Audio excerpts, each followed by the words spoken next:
जैसे वंदो चरण सरोज गुरु मुद मंगल आगा। जैसे वत नर होत हैं अब सागर से पार। दुर्जित सुमिरन मात्र से नाशत विघ्न अनंत। तासे सर्व आरंभ में ध्यावत है सब संत।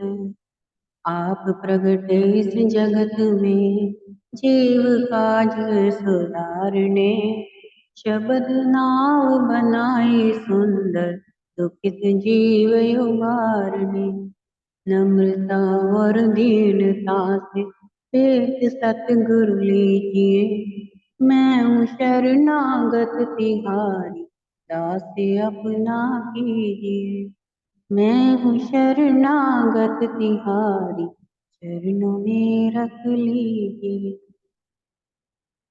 सौभाग्यशाली गुरुमुख सज्जन मंडली, अपनी समस्त चित्तवृत्तियों को एकाग्र करते हुए अपना ध्यान अपने मन मंदिर में बसाते हुए श्री परमहंस की ओर लगाते हुए श्रद्धा प्रेम सहित मीठे स्वर में बोलिए जयकारा। बोल मेरे श्री गुरु महाराज की जय।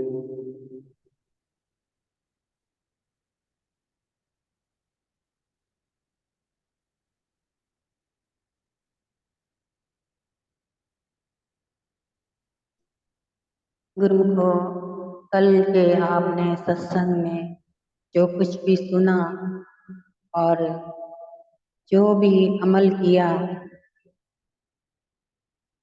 वो प्रभु की क्या रजा है, क्या रहमत है, और किस वक्त अपने दास दासियों के मुख से क्या क्या किसके लिए शब्द निकलवाते हैं, ये उनकी वही जाने। क्योंकि जो दास दासियां होते हैं उनका ध्यान करते हुए, उनको अपने मन मंदिर में बसाते हुए, उनके दर्शन दीदार करते हुए जो भी वचन होते हैं उनके ध्यान में बैठ करके होते हैं, उनके चरण कमलों में बैठ करके होते हैं। और उस वक़्त प्रभु स्वयं क्या दास दासियों की झोली में डालते हैं, ये वही जाने। हम सब इस संसार में आए हैं, जागने के लिए आए हैं। क्योंकि जितनी भी रूहें हैं शरीर लेकर के आई हैं, तो ये शरीर भी बड़े भागों की निशानी है जिनको मनुष्य शरीर मिला है। वरना तो आप अगर देखा जाए तो और किसी जुनी में देखें तो कितने दुख ही दुख हैं, कोई सुख नहीं है। मनुष्य शरीर में सुख बहुत हैं, घनेरे हैं, लेकिन इन सुखों से मनुष्य वंचित है। क्यों? क्योंकि उसको अपने अंदर का सुख जो है वो महसूस इसलिए नहीं होता कि उसके ऊपर बाहरी दुनिया का आवरण जो चढ़ा हुआ है। जिस प्रकार से उदाहरण के तौर पे अपनी शक्ल जो है, अगर हम आईने में देखें तो आईने के ऊपर अगर मान लो धूल मट्टी जमी हुई है या आईने का नक्शा बिगड़ा हुआ है, तो हमें अपनी शक्ल कैसी दिखेगी? जैसे आईना का रुख होगा उसी प्रकार की शक्ल आएगी हमारी। जैसे कि आईना जो है, मान लो हमारी शक्ल हम खुद तो नहीं देख सकते, लेकिन हमें हमारी शक्ल सूरत जो है वो सामने वाला आईना ही बताता है कि हमारी शक्ल सूरत ऐसी है, हमारे नैन नक्श ऐसे हैं, हमारा रंग रूप कैसा है, आंखें कहाँ पर हैं, कान कहाँ पर है, मुंह कहाँ पर है, नाक कहाँ पर लगी है, ये आईना ही हमें दिखलाता है। तो अगर मान लो आईना अगर सही ना हो, जैसे कि आपने कहीं किसी ने देखा होगा, जैसे कई बार कोई मेले वगैरह लगते हैं तो वहां पर एक हास्य मजाक का कोई मनोरंजन चल रहा होता है, सर्कस हो रही होती है, वहां पर एक आईना भी रखा हुआ होता है और उस आईने के अंदर अगर कोई देखता है तो उसको अपना चेहरा, अपना शरीर टेढ़ा मेढ़ा दिखाई देता है। कभी नाक उसकी दबी हुई दिखती है, कभी मुंह उसका इतना बड़ा चौड़ा दिखता है, कभी उसका सिर इतना लंबा दिखता है, कभी उसका शरीर एकदम छोटा सा बौना दिखता है। यानी कि अगर आईना सही है तो वो हमें हमारी शक्ल भी सही से परिचित कराएगा, हमारी शक्ल सूरत से। तो इसी प्रकार से अगर हमारे जीवन में कोई हमें संत महापुरुषों का कोई चेला कोई मिल जाए, यानी कि खुदा का कोई बंदा किसी भी रूप में हमारे जीवन में आ जाए, तो अगर उसने हमें आकर के हमारे अंदर के रोशनी से पहचान करा दी, हमारे को यानी कि आईना दिखा दिया और हमारा नक्शा बता दिया कि हम क्या हैं और किस लिए आए हैं और किस लिए हमें क्या करना है और कहाँ जाना है, तो इसका भी बहुत बहुत शुक्राना माना जाता है कि आज के समय में गुरुमुखों कोई भी किसी को अपना भेद नहीं बताता। यानी कि सही आईना जब नजर आ जाए तो उसी आईने के हिसाब से अपनी शक्ल सूरत नाप के तो अपने आप को पहचान बनाए, अपने अंदर का ज्ञान जगाएं और उस ज्ञान के जरिए ही परमात्मा का घर आपको प्राप्त होगा, उसी के पास तभी हम पहुंच पाएंगे। जैसे कि एक उदाहरण के तौर पे एक बार की बात है, इस संसार में देखा जाए तो ज्ञान सबको होगा, ऐसी बात तो नहीं है कि ज्ञान किसी को नहीं है। ज्ञान भी है, भाव भी है, भक्ति भी है, चाव भी है, लेकिन एक चीज नहीं है जिस कारण मनुष्य परमात्मा से बिछड़ा हुआ है और उसको सामने होते सोते भी उसको प्राप्त नहीं कर पाता। वो कैसे? जैसे कि उदाहरण के तौर पे एक गडरिया था। गडरिये का जो एक बेटा था वो बकरियां चराने का काम करता था और जब वो बकरियां चराता हुआ एक राजा के महल के वहां से गुजरता तो वहां राजा की जो बेटी थी बहुत ही खूबसूरत थी और बहुत ही गुणवान थी। अब उस गडरिये के बेटे का जो दिल था उस राजा की बेटी पे आ गया, तो उसके मन में ये आया सवाल कि उसने इस सवाल को कैसे बताया कि जब भी राजा के महल के नीचे से निकलता था तो गडरिया क्या बोलता था? ऊंचे ऊंचे महल चिताना, बीच रखाता मोरी, जो राता का बेटा होता, मिलती मोहे गोरी।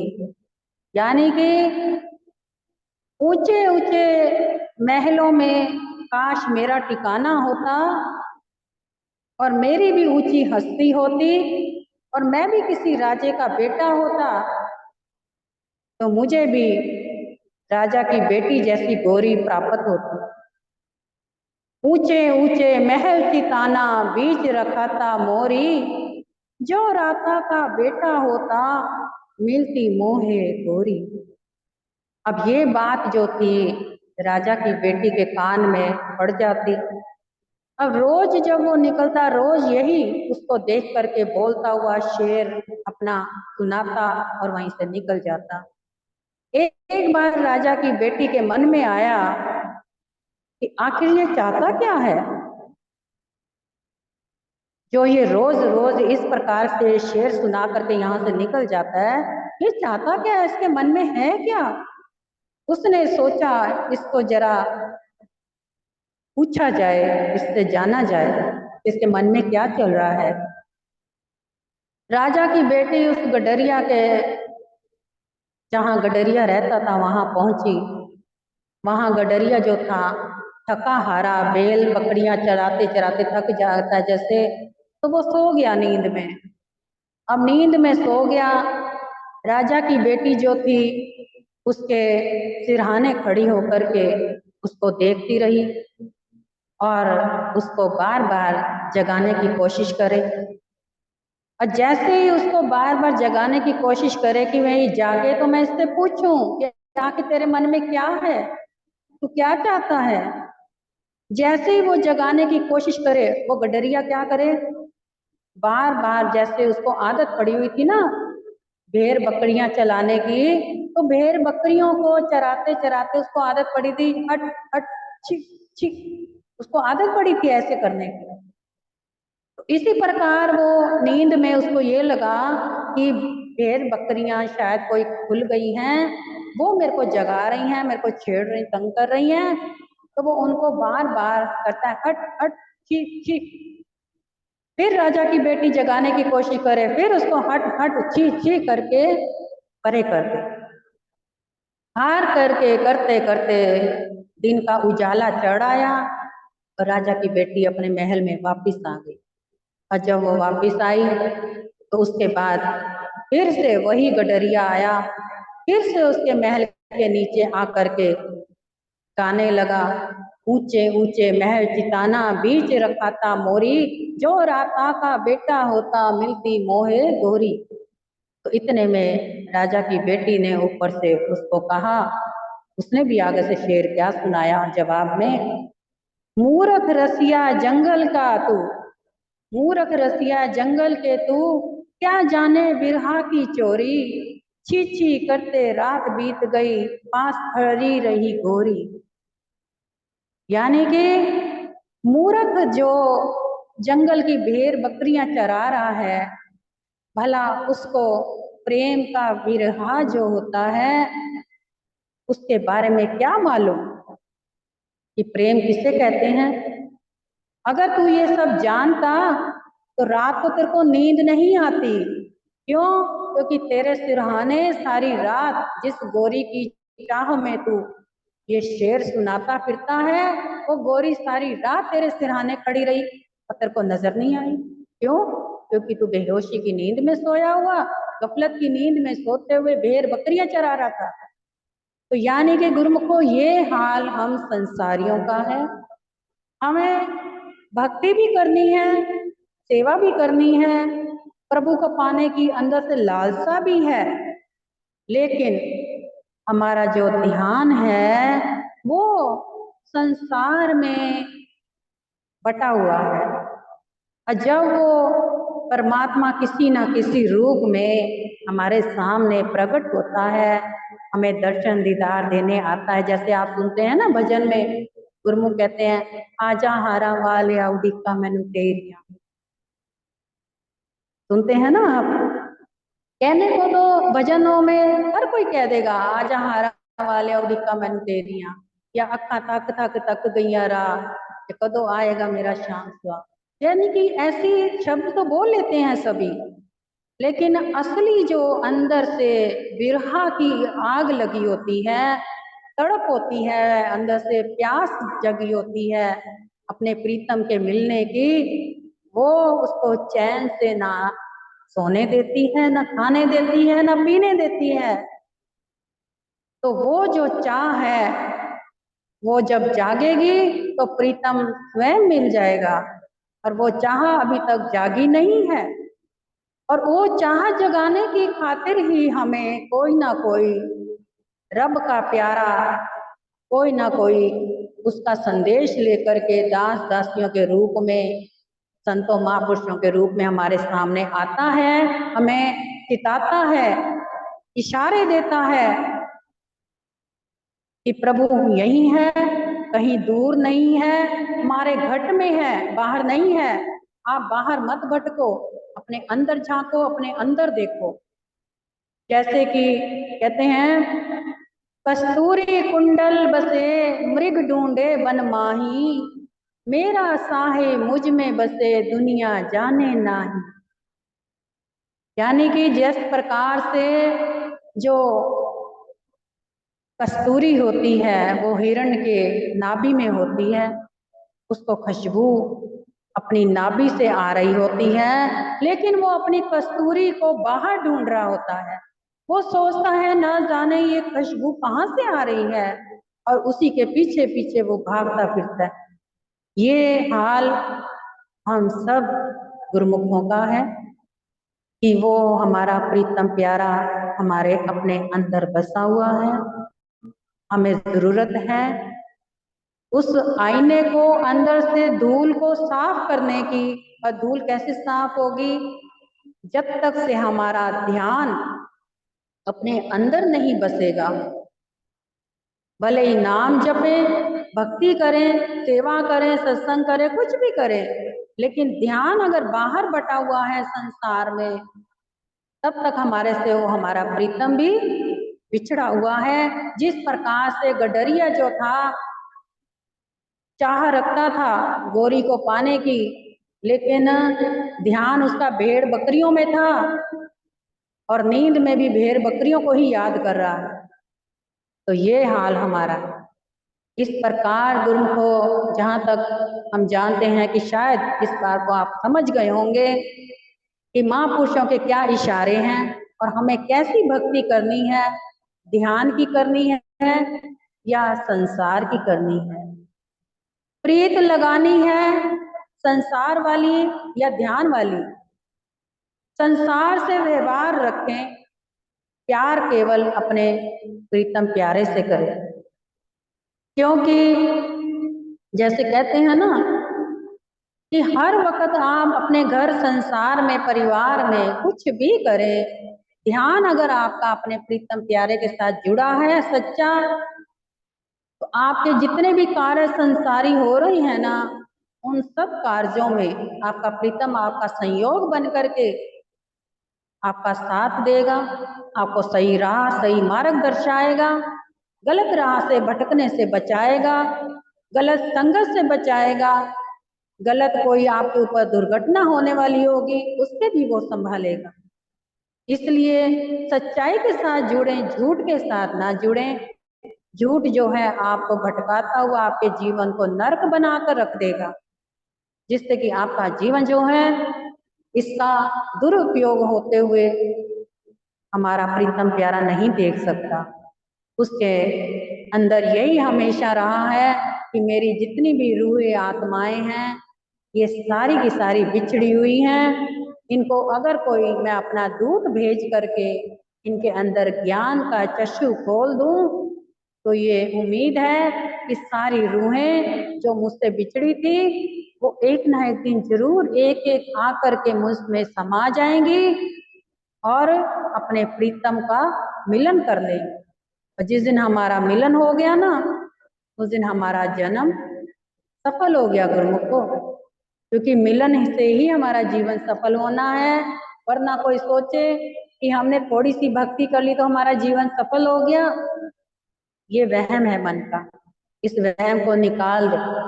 जब तक से आप अंदर से नहीं जागेंगे ना, आपका मिलन नहीं हो सकता, कदापि नहीं हो सकता। इसलिए महापुरुषों के जो वचन हैं इनको सुने, समझें, गहराई में उतारें और आप अपने जीवन का कल्याण भी करें।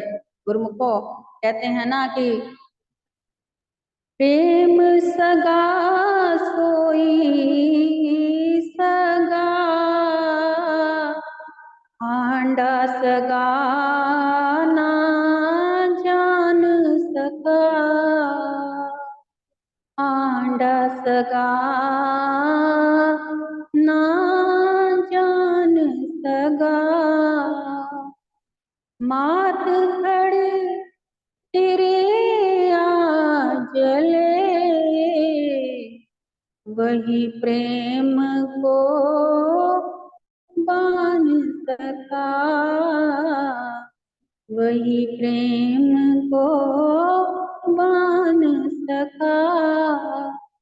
यानी कि इसी प्रकार से जो प्रेम सच्चा होगा ना अपने प्रीतम के साथ, वो इस प्रकार से होता है कि प्रीतम की याद में कभी भी ना तो चैन की नींद आती है, ना ही संसार अच्छा लगता है, ना व्यवहार किसी का अच्छा लगता है, ना किसी से बातचीत करना अच्छा लगता है। तो यही आपकी निशानी है। अगर आपके अंदर ऐसे कोई गुण हैं तो समझ लेना कि आपका सच्चा प्रेम जाग चुका है अपने प्रीतम के द्वारा, और उसकी आप पर प्रसन्नता हुई है, कृपा हुई है कि उसने आपको अपने योग्य बना करके अपने चरणों के साथ लगाया है और आपके अंदर अपने प्रति प्रेम जगाया है। हमें उसका शुक्राना करना है, उसका धन्यवाद करते हुए इस जीवन का लाभ उठाना।